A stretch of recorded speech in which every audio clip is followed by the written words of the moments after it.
ನಾಗಮಣಿ.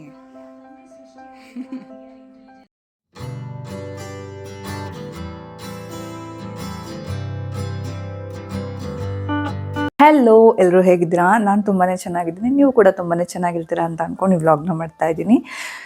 So ಇವತ್ತು Saturday evening ಆಗಿದೆ. So evening ವ್ಲಾಗ್ನ ಸ್ಟಾರ್ಟ್ ಮಾಡ್ತಾ ಇದ್ದೀನಿ. ಯಾಕೆ ಅಂತ ಹೇಳಿದ್ರೆ ನಿಮಗೆಲ್ಲ ಗೊತ್ತೇ ಇರುತ್ತೆ, ಪ್ರೆಗ್ನೆನ್ಸಿ ಟೈಮಲ್ಲಿ ತುಂಬಾ ಟಯರ್ಡ್ ಅನ್ನಿಸ್ತಾ ಇರುತ್ತೆ, ಮೂಡ್ ಹಿಂಗೆ ಸ್ವಿಂಗ್ ಆಗ್ತಾನೆ ಇರುತ್ತೆ. ಸೊ ಹಾಗಾಗಿ ಬೆಳಗ್ಗೆಯಿಂದ ವಿಡಿಯೋ ಮಾಡಬೇಕು ಅನ್ನೋ ಮೂಡೇ ಇರಲಿಲ್ಲ. ಸೊ ಹಾಗಾಗಿ ಇವಾಗ ವಿಡಿಯೋನ ಸ್ಟಾರ್ಟ್ ಮಾಡ್ತಾ ಇದ್ದೀನಿ. ಏನು ಅಂತ ಹೇಳಿದ್ರೆ ಮಧ್ಯಾಹ್ನ ಅಮ್ಮ ಕಾಲ್ ಮಾಡಿ ಹೇಳಿದ್ರು, ಬರ್ತಿದ್ದೀವಿ ಅತ್ತೆ ನಾನು ಎಲ್ಲ ಬರ್ತಿದ್ದೀವಿ ಅಂತ ಹೇಳಿ. ಸೊ ಹಾಗಾಗಿ ಅವ್ರು ಬರ್ತಿದ್ದಾರಲ್ವ ಅಂತ ಸ್ವಲ್ಪ ಜೋಶ್ ಬಂದಿದೆ. ಇವಾಗ ಏನಾದ್ರು ಅಡುಗೆ ಮಾಡಬೇಕಲ್ವ ಅವ್ರಿಗೆ ಅಂತ ಹೇಳಿ ಏನಾದರೂ ಪ್ರಿಪೇರ್ ಮಾಡೋಣ ಅಂತ. ಯಾಕಂದರೆ ಸಾಂಬಾರು ಇತ್ತು ಅಂತ ಹೇಳಿ ನಾನು ಎತ್ತಿನ ಅದನ್ನೇ ಊಟ ಮಾಡಿದ್ವಿ. ಇವಾಗ ಅಡುಗೆ ಮಾಡಬೇಕು. ಸೊ ಇವತ್ತು ಸ್ಪೆಷಲ್ಲಾಗಿ ಒಂದು ಸಿಂಪಲ್ಲಾಗಿ ಹೆಸರುಬೇಳೆ ಪಾಯಸ ಮತ್ತು ಉದ್ದಿನೋಡೆ ಅಂದರೆ ತುಂಬ ಇಷ್ಟ ಅವರಿಗೆಲ್ಲ. ಸೊ ಉದ್ದಿನೋಡೆ ಬೇಳೆ ಸಾಂಬಾರು ಮಾಡೋಣ ಅಂತ ಅಂದ್ಕೊಂಡಿದ್ದೀನಿ. ನಾನ್ ವೆಜ್ ಮಾಡ್ಬೋದಿತ್ತು, ಯಾಕಂದರೆ ಇವತ್ತು ಏಕಾದಶಿ ಇರೋದ್ರಿಂದ ನಾನ್ ವೆಜ್ ಬೇಡ ಅಂತ ಹೇಳಿ. ಸೊ ಆ ರೆಸಿಪಿನ ನಿಮ್ಮ ಜೊತೆಗೆ ಶೇರ್ ಮಾಡಿದ್ದೀನಿ. ನೋಡೋಣ ವ್ಲಾಗ್ ಹೇಗೆ ಹೋಗುತ್ತೆ ಅಂತ ಹೇಳಿ. ಹಾಗೆ ನನ್ನ ಚಾನಲ್ನ ಫಸ್ಟ್ ಟೈಮ್ಗೆ ನೋಡ್ತಾರೆ, ಪ್ಲೀಸ್ ನನ್ನ ಚಾನಲ್ಗೆ ಸಬ್ಸ್ಕ್ರೈಬ್ ಆಗಿ ಅಂತ ಹೇಳ್ತಾ ವ್ಲಾಗ್ನ ಸ್ಟಾರ್ಟ್ ಮಾಡ್ತಾ ಇದ್ದೀನಿ. ಮೊದಲಿಗೆ ಇಲ್ಲಿ 2 ಲೋಟ ಆಗುವಷ್ಟು ಉದ್ದಿನ ಬೇಳೆನ ತೊಗೊಂಡಿದ್ದೀನಿ ಮತ್ತು 2 ಚಮಚ ಆಗುವಷ್ಟು ಅಕ್ಕಿನ ತೊಗೊಂಡಿದ್ದೀನಿ. ಮತ್ತು ಇದನ್ನು ಒಂದು 2 ರಿಂದ 3 ಸತಿ ಚೆನ್ನಾಗಿ ವಾಶ್ ಮಾಡಿಕೊಂಡು ಇದನ್ನು ನೆನೆಸೋದಕ್ಕೆ ಇಡಬೇಕು. ನೀವು ಎಷ್ಟು ಚೆನ್ನಾಗಿ ತೊಳಿತೀರೋ ಉದ್ದಿನ ಬೇಳೆ ಅಷ್ಟು ಚೆನ್ನಾಗಿ ಉದ್ಗಿ ಬರುತ್ತೆ. ಅದಕ್ಕೋಸ್ಕರ ನೀರನ್ನು ಹಾಕಿ ಇದನ್ನು ಒಂದು 2 ಗಂಟೆಗಳ ಕಾಲ ಚೆನ್ನಾಗಿ ನೆನೆಸಿಡಬೇಕು. ಹಾಗೆ ನೆನೆಸಿಟ್ಬಿಟ್ಟು ಮನೆಗೆ ಸ್ವಲ್ಪ ಲಿನ್ಸಿ ಬೇಕಿತ್ತು ಮತ್ತು ಅಚ್ಚುಗೆ ಸ್ನ್ಯಾಕ್ಸ್ ಮಾಡ್ಕೊಡೋಕೆ ಐಟಮ್ ಬೇಕಿತ್ತು ಅಂತ ಹೇಳಿ ನಮ್ಮ ಮನೆ ಹತ್ರನೇ ಇರುವಂತಹ ರಿಲಯನ್ಸ್ಗೆ ಹೋಗಿ ಸ್ವಲ್ಪ ಐಟಮ್ಗಳನ್ನ ತೊಗೊಂಡು ಬಂದೆ. ಹಾಗೆ ಈ ಐಟಮ್ ತಂದಿರೋದನ್ನೆಲ್ಲನೂ ಇವಾಗೆಲ್ಲನೂ ಅದೆಲ್ಲೆಲ್ಲಿ ಬೇಕೋ ಅಲ್ಲೆಲ್ಲಿ ಇಟ್ಕೊಂಡ್ಬಿಟ್ಟು ನೆಕ್ಸ್ಟು ಪಾಯಸ ಮಾಡ್ಕೊಳ್ಳೋಣ ಅಂತ ರೆಡಿ ಮಾಡ್ಕೊಳ್ತಾ ಇದ್ದೀನಿ. ಇಲ್ಲಿ ಒಂದು ಕುಕ್ಕರ್ಗೆ ನಾನು 1 ಲೋಟ ಆಗುವಷ್ಟು ಹೆಸರು ಬೇಳೆನ ತೊಗೊಂಡಿದ್ದೀನಿ. ಹೆಸರು ಬೇಳೆಗೆ 1 ಚೊಂಬಾಗುವಷ್ಟು ನೀರನ್ನು ಹಾಕ್ಕೊಂಡು ಇದನ್ನು 1-2 ವಿಷಲ್ ಬರ್ಸ್ಕೊಳ್ತಿದ್ದೀನಿ. ಇದು 2 ವಿಷಲ್ ಏನಕ್ಕೆ ಬರ್ಸ್ಕೋಬೇಕು ಅಂದರೆ ಹೆಸರು ಬೇಳೆ ಈ ಥರ ಬೇಯಿಸ್ಕೊಂಡ್ಮೇಲೆ ಇದನ್ನು ಹೆಸರು ಬೇಳೆ ಎಷ್ಟು ನೀಟಾಗಿ ಮೆತ್ತಗಾಗಿದೆ. ಒಂದು ಮ್ಯಾಶಲ್ಲಿ ಮ್ಯಾಶ್ ಮಾಡ್ಕೋಬೇಕು. ಈ ರೀತಿ ಮಾಡೋದ್ರಿಂದ ಪಾಯಸ ತುಂಬಾ ರುಚಿಯಾಗಿ ಬರುತ್ತೆ. ಈ ಥರ ಒಂದ್ಸತಿ ಟ್ರೈ ಮಾಡಿ ನೋಡಿ. ಆಲ್ಮೋಸ್ಟ್ ಎಲ್ಲರೂ ಮಾಡ್ತಾರೆ, ಬಟ್ ಒಂದೊಂದು ಸೈಡ್ ಇಟ್ಕೊಳ್ತೀನಿ. ಈಗ ನಾನು ಹೆಸರು ಬೇಳೆ ಏನು ಇಲ್ಲಿ 1 ಲೋಟ ಹೆಸರು ಬೇಳೆನ ತಗೊಂಡಿದ್ದೀನಿ. ಹಾಗೆ 2.5 ಲೋಟ ಬೆಲ್ಲನ ತಗೊಂಡಿದ್ದೀನಿ. 1 ಲೋಟ ಬೆಲ್ಲ 2 ಲೋಟ ತಗೊಳ್ಬೋದು, ಏನು ತೊಂದರೆ ಇಲ್ಲ. ಮತ್ತೆ ಇದಕ್ಕೆ 1 ಲೋಟ ಆಗುವಷ್ಟು ನೀರನ್ನು ಹಾಕೊಂಡು ಸ್ವಲ್ಪ ನೀರನ್ನ ಕರಗಿಸ್ಕೊಳ್ಬೇಕು. ಬೆಲ್ಲದಲ್ಲಿ ಕೆಲವು ಇಂಪ್ಯೂರಿಟೀಸ್ ಇರುತ್ತೆ. ಸೊ ಹಾಗಾಗಿ ಬೆಲ್ಲನ ಮೊದಲಿಗೆ ಕರಗಿಸ್ಕೊಂಡು ಇದನ್ನು ಸೋರಿಸ್ಕೊಳ್ಬೇಕು. ಇದು ಬೆಲ್ಲ ನಮ್ಮ ಮನೇಲಿ ತಂದಿರೋ ಬೆಲ್ಲದಲ್ಲಿ ಯಾವುದೇ ಥರ ಇಂಪ್ಯೂರಿಟೀಸ್ ಇಲ್ಲ. ಬೇಕಿದ್ರೆ ಸೋರಿಸ್ತೀನಿ ನೋಡಿ ನಿಮಗೇನೆ. ಈ ರೀತಿ ಸೋರಿಸ್ಕೊಳ್ಳೋದ್ರಿಂದ ಬೆಲ್ಲದಲ್ಲಿ ಅಥವಾ ಕಲ್ಲು ಏನಾದ್ರು ಸೇರಿಕೊಂಡಿದ್ರೆ ಅದೆಲ್ಲ ನೀಟಾಗಿ ಕ್ಲೀನ್ ಆಗುತ್ತೆ. ಪಾಯಸದಲ್ಲಿ ತಿನ್ನುವಾಗ ಸಿಗೋದಿಲ್ಲ ಅಂಥೇಳಿ ಈ ರೀತಿ ಮಾಡೋದು ನೋಡಿ. ಯಾವುದೇ ಥರ ಇಂಪ್ಯೂರಿಟೀಸ್ ಇಲ್ಲ. ಅದು ಕರಗದೇ ಇರೋ ಬೆಲ್ಲ ಮಾತ್ರ ಸ್ವಲ್ಪ ಹಾಗೆ ಉಳ್ಕೊಂಡಿದೆ ಅಷ್ಟೇ. ಈ ರೀತಿ ನೀಟಾಗಿ ಇದನ್ನೆಲ್ಲ ಸ್ಟ್ರೈನ್ ಮಾಡ್ಕೊಂಡ್ಮೇಲೆ ಇದೇ ಪಾತ್ರೆಗೆ ನಾನು ಹೆಸರುಬೇಳೆ ಮತ್ತು ಬೆಲ್ಲದ ಮಿಕ್ಸ್ ಇದೆಯಲ್ಲ ಅದನ್ನು ಹಾಕ್ಕೊಳ್ತೀನಿ. ಹಾಕ್ಕೊಂಡು ನೀಟಾಗಿ ಮಿಕ್ಸ್ ಮಾಡಿಕೊಂಡು ಇದನ್ನು ಒಂದು ಸ್ಟವ್ ಮೇಲೆ ಇಟ್ಕೊಂಡ್ಬಿಡ್ತೀನಿ. ಆ ಸ್ಟವ್ ಮೇಲೆ ಅದು ಹಾಗೆ ಬೇಯ್ತಾ ಇರಲಿ. ಅದ್ರ ಜೊತೆಗೆ ನಾನಿಲ್ಲಿ 2 ಚಮಚ ಆಗುವಷ್ಟು ಅಕ್ಕಿನ ಹುರ್ಕೊಳ್ತಾ ಇದ್ದೀನಿ. ಪಾಯಸಕ್ಕೆ ಮೇಯ್ನ್ ಇಂಗ್ರೀಡಿಯೆಂಟ್ ಅಂತ ಇದ್ದೇನೆ. ಅಕ್ಕಿ ಸ್ವಲ್ಪ ಕೆಂಪಾಗೋವರೆಗೂ ನೀಟಾಗಿ ಹುರ್ಕೊಳ್ಬೇಕು. ಇದು ಹುರಿದಿದ್ದ ಅಕ್ಕಿನ ನಾನು ಏನು ಮಾಡ್ತೀನಿ, ಇದನ್ನು ಒಂದು ಬೌಲ್ಗೆ ತಣ್ಣಗಾಗೋದಕ್ಕೆ ಇಟ್ಕೊಳ್ತೀನಿ. ನೋಡಿ ಈ ರೀತಿ ತಣ್ಣಗಾಗೋದಕ್ಕೆ ಇಟ್ಕೊಳ್ಬೇಕು. ಮತ್ತು 1 ಸ್ಪೂನ್ ಆಗುವಷ್ಟು ಅದೇ ಬಾಣಲೆಗೆ ಎಣ್ಣೆನ ಹಾಕ್ಕೊಂಡು 1 ಬೌಲ್ ಆಗುವಷ್ಟು ಶಾವಿಗೆನ ಹಾಕ್ಕೊಳ್ತಾ ಇದ್ದೀನಿ. ಕರ್ಶಾವಿಗೆನ ಹಾಕ್ಕೊಳ್ತಿದ್ದೀನಿ. ನಿಮಗೆ ಬೇಕು ಅಂದರೆ ಇದನ್ನು ಆ್ಯಡ್ ಮಾಡ್ಕೊಳ್ಬೋದು. ಬಟ್ ಕರ್ಶಾವಿಗೆ ಹಾಕೋದ್ರಿಂದ ಪಾಯಸನ ದೇವಸ್ಥಾನದಲ್ಲೆಲ್ಲ ತಿಂತೀವಲ್ವ ಅದೇ ಥರನೇ ಆಗುತ್ತೆ. ಅದಕ್ಕೋಸ್ಕರ ಹಾಕ್ತಾಯಿದ್ದೀನಿ. ಇದನ್ನು ಅಷ್ಟೇ ಉದ್ದು ಸೈಡ್ಗೆ ತಿಟ್ಕೊಂಡು ಇವಾಗ ಒಂದು ಮಿಕ್ಸರ್ ಜಾರಿಗೆ 1 ಬೌಲ್ ಆಗುವಷ್ಟು ತೆಂಗಿನಕಾಯಿ ತುರಿ ಮತ್ತು 2 ಏಲಕ್ಕಿ ಮತ್ತು ಆವಾಗಲೇ ಹುರಿದಿಟ್ಕೊಂಡಿದ್ವಲ್ಲ ಅಕ್ಕಿನ ನೆನೆಸಿಟ್ಕೊಂಡಿದ್ದೆ ಅದನ್ನು ಹಾಕ್ಕೊಂಡು ಈ ರೀತಿ ನೀಟಾಗಿ ಗ್ರೈಂಡ್ ಮಾಡಿಕೊಂಡು ಕುದೀತಾ ಇರೋಂತಹ ಪಾಯಸಕ್ಕೆ ಸೇರಿಸ್ಕೊಳ್ತೀನಿ. ಈ ರೀತಿ ಸೇರಿಸ್ಕೊಂಡು ನಿಮಗೆ ನೀರು ಎಷ್ಟು ಬೇಕು ಅದರದ್ದು ಕನ್ಸಿಸ್ಟೆನ್ಸಿ ನೋಡಿಕೊಂಡು ಈಗಲೇ ನೀವು ನೀರನ್ನ ಸೇರಿಸ್ಕೊಳ್ಬೇಕಾಗುತ್ತೆ.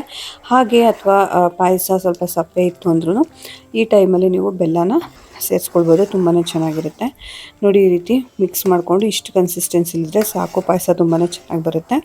ಈಗ ಇದು ಚೆನ್ನಾಗಿ ಕುದೀತಾ ಇರಬೇಕಾದ್ರೆ ನಾವು ಇದಕ್ಕೆ ಶಾವಿಗೆನ ಸೇರಿಸ್ಕೊಳ್ಬೇಕು. ಶಾವಿಗೆನೂ ಅಷ್ಟೇ ತುಂಬ ಜಾಸ್ತಿ ಬೇಯಿಸೋದಕ್ಕೆ ಹೋಗಬಾರ್ದು.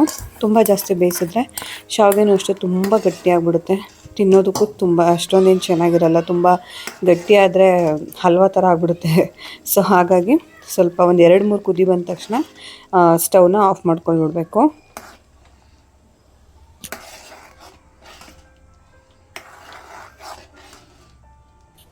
ನಂತರ ಪಾಯಸಕ್ಕೆ ಒಗ್ಗರಣೆ ಮಾಡ್ಕೊಳ್ಳೋಣ ಅಂಥೇಳಿ ಒಂದು 4-5 ಸ್ಪೂನಷ್ಟು ತುಪ್ಪ ಮತ್ತು ದ್ರಾಕ್ಷಿ ಗೋಡಂಬಿನ ಹಾಕ್ಕೊಂಡು ಪಾಯಸಕ್ಕೆ ಒಂದು ಒಳ್ಳೆ ಒಗ್ಗರಣೆ ಕೊಟ್ಟರೆ ಪಾಯಸ ತುಂಬಾ ಚೆನ್ನಾಗಿರುತ್ತೆ. ಇದಕ್ಕೆ ಬೇಕು ಅಂದರೆ ಡ್ರೈ ಫ್ರೂಟ್ಸ್ನು ಕೂಡ ಸೇರಿಸ್ಕೊಳ್ಬೋದು. ನಾನು ಇಷ್ಟ ಸಾಕು ಅಂತ ಹೇಳಿ ದ್ರಾಕ್ಷಿ ಗೋಡಂಬಿ ಮಾತ್ರ ಸೇರಿಸ್ಕೊಳ್ತಾ ಇದ್ದೀನಿ. ಅದ್ಭುತವಾಗಿರುವಂತಹ ಹೆಸರು ಬೇಳೆ ಪಾಯಸ ಸೂಪರ್ ಡೂಪರಾಗಿ ರೆಡಿಯಾಗಿದೆ. ನಿಮಗೆಲ್ಲ ಈ ರೆಸಿಪಿ ಖಂಡಿತ ಇಷ್ಟ ಆಗುತ್ತೆ, ಒಂದು ಸತಿ ಟ್ರೈ ಮಾಡಿ ನೋಡಿ. ಎಷ್ಟು ಚೆನ್ನಾಗಿ ಕಾಣಿಸ್ತಾ ಇದೆ ಅಲ್ವಾ? ಸೊ ಇದನ್ನು ವಡೆ ಜೊತೆಗೆ ಸರ್ವ್ ಮಾಡೋಣ. ನೆಕ್ಸ್ಟ್ ವಡೆನ ರೆಡಿ ಮಾಡ್ಕೊಂಡು ಬಿಡ್ತೀನಿ. ಇನ್ನು ನೆನೆಸಿರೋಂತಹ ಉದ್ದಿನಬೇಳೆ 2 ಅವರ್ ಆಗಿದೆ. ಸೊ ಇವಾಗ ಇದನ್ನು ಒಂದು ಮಿಕ್ಸಿ ಜಾರ್ಗೆ ಹಾಕ್ಕೊಳ್ತಾ ಇದ್ದೀನಿ. ಸ್ವಲ್ಪನೇ ಹಾಕ್ಕೊಂಡು ರುಬ್ಕೋಬೇಕು. ಆದಷ್ಟು ನೀರನ್ನು ಸ್ವಲ್ಪ ಕಡಿಮೆನೇ ಹಾಕ್ಕೊಂಡು ರುಬ್ಕೊಳ್ಳಿ. ಅತಿಯಾಗಿ ನೀರು ಹಾಕಿದ್ರೆ ಉದ್ದಿನಬೇಳೆ ತೆಳುವಾಗುತ್ತೆ, ಹಾಗೆ ವಡೆ ತುಂಬಾ ತೆಳುವಾಗುತ್ತೆ, ಸ್ವಲ್ಪನೂ ಚೆನ್ನಾಗಿ ಬರೋದಿಲ್ಲ. ಸೊ ಹಾಗಾಗಿ ಸ್ವಲ್ಪ ನೀರನ್ನ ಸೇರಿಸ್ಕೊಂಡು ಉದ್ದಿನಬೇಳೆನ ಆದಷ್ಟು ಗಟ್ಟಿಯಾಗಿ ರುಬ್ಕೊಳ್ಬೇಕು. ನೋಡಿ ಇಲ್ಲಿ ನಾನು ರುಬ್ಕೊಂಡು ಬಂದಿದ್ದೀನಿ. ನೋಡಿ ಎಷ್ಟು ನೈಸಾಗೂ ಇದೆ, ಗಟ್ಟಿಯಾಗೂ ಇದೆ. ಈ ರೀತಿ ರುಬ್ಕೊಳ್ಬೇಕು. ಬೇಕು ಅಂದರೆ ನೀವು ಗ್ರೈಂಡರಲ್ಲೂ ರುಬ್ಕೊಳ್ಬೋದು. ನಾನು ಇಲ್ಲಿ ಎಲ್ಲರ ಮನೆಯಲ್ಲೂ ಗ್ರೈಂಡರ್ ಇರೋದಿಲ್ಲ, ಮಿಕ್ಸಲ್ಲೇ ಹೇಗೆ ರುಬ್ಕೊಳ್ಳೋದು ಅನ್ನೋದನ್ನು ತೋರಿಸ್ಕೊಡ್ತಿದ್ದೀನಿ. ನೋಡಿ ಹಿಟ್ಟೆಲ್ಲ ರುಬ್ಕೊಂಡು ಬಂದಮೇಲೆ ಇದಕ್ಕೆ ರುಚಿಗೆ ತಕ್ಕಷ್ಟು ಉಪ್ಪನ್ನ ಈಗಲೇ ಸೇರಿಸ್ಕೊಳ್ತಾ ಇದ್ದೀನಿ. ನಾನು ಆಗಲೇ ರುಬ್ಬಕ್ಕೆ ಹಾಕಿರಲಿಲ್ಲ, ಈಗ ಸೇರಿಸ್ಕೊಳ್ತಾ ಇದ್ದೀನಿ. ಹಾಗೆ 1 ಟೇಬಲ್ ಸ್ಪೂನ್ ಆಗುವಷ್ಟು ಮೆಣಸು ಮತ್ತು ಕಾಯಿ ತುರಿ, ಹಸಿರು ಮೆಣಸಿನ್ಕಾಯಿ ಮತ್ತು ಕರಿಬೇವಿನ ಸೊಪ್ಪು, ಕೊತ್ತಂಬರಿ ಸೊಪ್ಪು, ಇಷ್ಟೇ ಇಂಗ್ರೀಡಿಯೆಂಟ್ಸ್ ಬೇಕಾಗೋದು. ಬೇಕು ಅಂದರೆ ನೀವು ಇದಕ್ಕೆ ಶುಂಠಿನ ಹಾಕ್ಕೊಳ್ಬೋದು.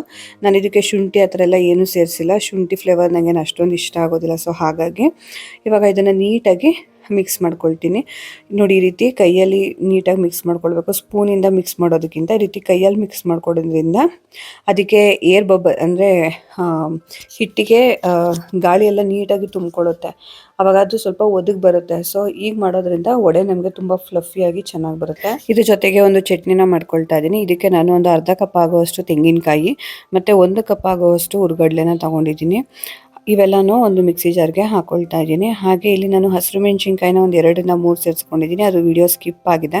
ಸೊ ಒಂದು 2 ಕಡ್ಡಿ ಆಗುವಷ್ಟು ಪುದೀನ ಸೊಪ್ಪು ಮತ್ತು ಒಂದು 2 ಕಡ್ಡಿ ಆಗುವಷ್ಟು ಕೊತ್ತಂಬರಿ ಸೊಪ್ಪು, 1 ಗೆಡ್ಡೆ ಆಗುವಷ್ಟು ಬೆಳ್ಳುಳ್ಳಿ ಮತ್ತು 1 ನೆಲ್ಲಿಕಾಯಿ ಗಾತ್ರದಷ್ಟು ಹುಣಸೆ ಹಣ್ಣನ್ನು ತೊಗೊಂಡಿದ್ದೀನಿ. ಮತ್ತು ರುಚಿಗೆ ತಕ್ಕಷ್ಟು ಉಪ್ಪನ್ನು ಹಾಕ್ಕೊಂಡು ಇದನ್ನು ರುಬ್ಕೊಬೇಕು.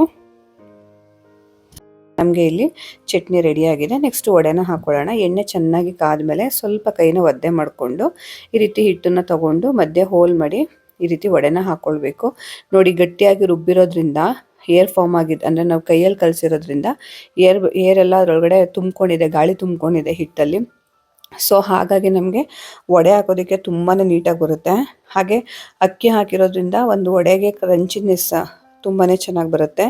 ನೋಡಿ ವಡೆ ಎಲ್ಲ ನೀಟಾಗಿ ಎಷ್ಟು ಆಗುತ್ತೋ ಅಷ್ಟು ಮಾತ್ರ ಹಾಕ್ಕೊಳ್ಳಿ. ಅತಿಯಾಗಿ ತುಂಬಿದ್ರೆ ವಡೆ ಎಲ್ಲ ಹಾಳಾಗ್ಬಿಡುತ್ತೆ. ಇಲ್ಲಿ ನಾನೊಂದು 5-6 ವಡೆನ ಹಾಕ್ಕೊಂಡಿದ್ದೀನಿ. ಹಾಗೆ 2 ಸೈಡು ಸ್ವಲ್ಪ ಉರಿನ ಮೊದಲು ಕಡಿಮೆ ಇಟ್ಕೊಂಡು ಬೇಯಿಸ್ಕೊಳ್ಬೇಕು. ಲಾಸ್ಟ್ನಲ್ಲಿ ಸ್ವಲ್ಪ ಉರಿ ಜಾಸ್ತಿ ಮಾಡಿ ಬೇಯಿಸ್ಕೊಂಡಾಗ ನಮಗೆ ಪರ್ಫೆಕ್ಟಾಗಿರುವಂತಹ ಉದ್ದಿನ ವಡೆ ರೆಡಿ ಆಗುತ್ತೆ.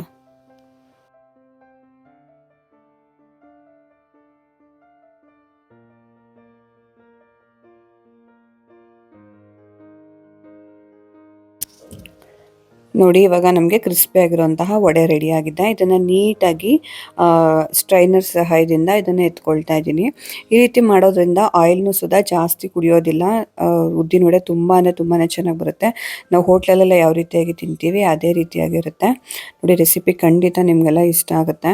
ನೋಡಿ ಇದನ್ನು ನಾನು ಚಟ್ನಿ ಜೊತೆಗೆ ಸರ್ವ್ ಮಾಡ್ತಾ ಇದ್ದೀನಿ. ನೋಡಿ ಎಷ್ಟು ಕ್ರಿಸ್ಪಿಯಾಗಿ ಕಾಣಿಸ್ತಾ ಇದೆ ಅಂತ ನೀವೇನೆ. ಹಾಗೆ ಇದನ್ನು ರೆಸಿಪಿನ ಒಂದು ಸತಿ ಟ್ರೈ ಮಾಡಿ ನೋಡಿ, ನಿಮಗೆಲ್ಲ ಖಂಡಿತ ಇಷ್ಟ ಆಗುತ್ತೆ. ಹಾಗೆ ಇವತ್ತಿನ ವಿಡಿಯೋ ನಿಮಗೆಲ್ಲ ಇಷ್ಟ ಆಗಿರುತ್ತೆ ಅಂತ ಅಂದ್ಕೊಂಡಿದ್ದೀನಿ. ವಿಡಿಯೋ ಇಷ್ಟ ಆದರೆ ಲೈಕ್ ಮಾಡಿ, ಶೇರ್ ಮಾಡಿ, ಕಮೆಂಟ್ ಮಾಡಿ. ಹಾಗೆ ಚಾನಲ್ಗೆ ಸಬ್ಸ್ಕ್ರೈಬ್ ಆಗದೆ ನೋಡ್ತಾರೆ ಪ್ಲೀಸ್ ನನ್ನ ಚಾನಲ್ಗೆ ಸಬ್ಸ್ಕ್ರೈಬ್ ಆಗಿ. Thank you for watching. ಯಾರಪ್ಪ? ಯಾರು? ನಾಗು? ಹಾಂ